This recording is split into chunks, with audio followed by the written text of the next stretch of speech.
Thanks, Sabrina. So President Biden said this morning in response to a question about whether the strikes are actually working against the Houthis, he said, when you say working, are they stopping the Houthis? No. Are they going to continue? Yes. Does the Pentagon agree with the president's assessment that these strikes are not stopping the Houthis? And what is the overall strategy here, apart from kind of just preemptively striking them when they appear to launch a missile, for example, or preparing to launch a missile? Well, I think, and also I believe the National Security Advisor, Jake Sullivan, also spoke to a little bit about this week. We never said that the Houthis would immediately stop. That is something that they will have to make that decision and that calculation to do. It's in their best interest, I think, to stop. You've seen that we've been able to degrade and severely disrupt and destroy a significant number of their capabilities since Thursday. But it's really on them when they decide that they want to stop interrupting commercial shipping, innocent mariners that are transiting the Red Sea. We also expected that there would be some type of retaliation from our initial strike on last week on January 11th. So we were expecting that, but what we've seen are lower scale retaliatory, like 1 or 2 missiles going into the Red Sea. Nothing like what we saw the previous Tuesday, where that was that largest barrage that we had seen from the Houthis. Do you assess that that is because of the extent to which the U.S. has destroyed their infrastructure, that they're not launching these large barrages because they simply can't? I can't say that they can't, but they certainly have less capabilities than they did yesterday or the day before that. Our initial assessments are that we've been very successful in that we've been able to destroy pretty much all of the targets that we hit. So again, that's one less capability, that's one less missile that they're able to use tomorrow. And so it's really up to the Houthis and their own calculations on the actions that if they are going to continue, but we will continue to respond if we need to. Sorry, just one additional follow-up. Sure. To what extent are they continuing to be resupplied by the Iranians? How often is that happening? So I wouldn't be able to get into an intelligence assessment on how often, but we know that the Houthis, along with other militant groups, are funded, equipped, supported by Iran, but I don't have necessarily a daily schedule to read out on how often they're resupplied.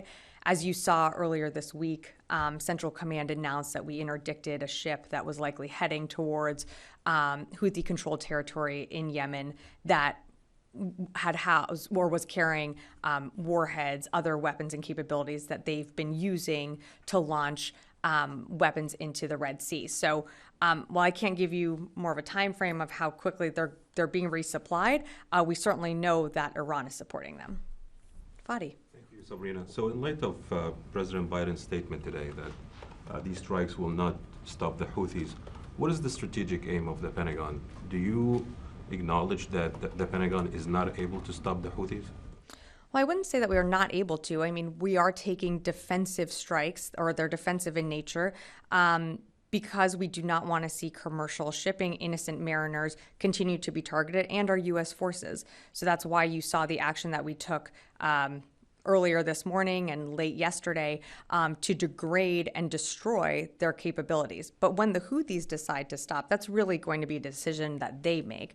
And again, I mean, a completely valid question, but 10 to 15% of the world's commerce is flowing through the Red Sea. Over 50 nations have been impacted, many of which have no connection or affiliation with the Middle East. But the costs that the Houthis are continuing to occur to commercial vessels not only impacts the region, it impacts the entire world. So that's a calculation that the Houthis are going to have to make if they're going to want to continue going down this path. And up until last Tuesday, when that complex attack happened, the Pentagon wasn't able to assess whether all the missiles and drones that U.S. Navy was able to intercept were actually targeting the Navy. Now, suddenly, the Pentagon is very confident that all of these strikes against Houthi assets, these assets are actually a threat to the Navy. How did you make that switch in assessment? Are you deploying new capabilities to be able to detect? Taking apart that question a bit, I think what you're implying in the question is that every single missile launched, what you're saying was that the Houthis were targeting U.S. ships. We don't know that to be the case. in some cases in the Red Sea, it's a very narrow waterway. Multiple ships are in the area. We can't always assess that the U.S. was the target of that intended missile. So I take a little issue with the premise of that. What we took, the actions that Central Command took last night, was to destroy missiles that could be launched and that we're preparing to launch either towards U.S. Navy ships that are in the region, that are in that waterway, or other commercial vessels. It wouldn't say that there has been a change in assessment or anything like that. They took the action that they did because these missiles were going to launch and could cause harm to innocent mariners. Ask one last question. Sure, of course. Does the Pentagon expect the Houthis to carry on with their attacks in the near future in the region?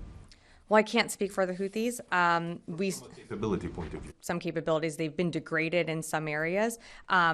We saw that they launched attacks as recently as yesterday, but I can't predict when they'll continue to launch or how long they'll continue this trend for. All we can say is that we continue to urge them to stop. They're interrupting the economy. They're disrupting just commercial vessels from transiting the Red Sea. Innocent lives are being put at risk. And so we can only continue to urge them both, publicly here and through other channels to stop these reckless attacks. I'm just going to go to the phones and then I'll come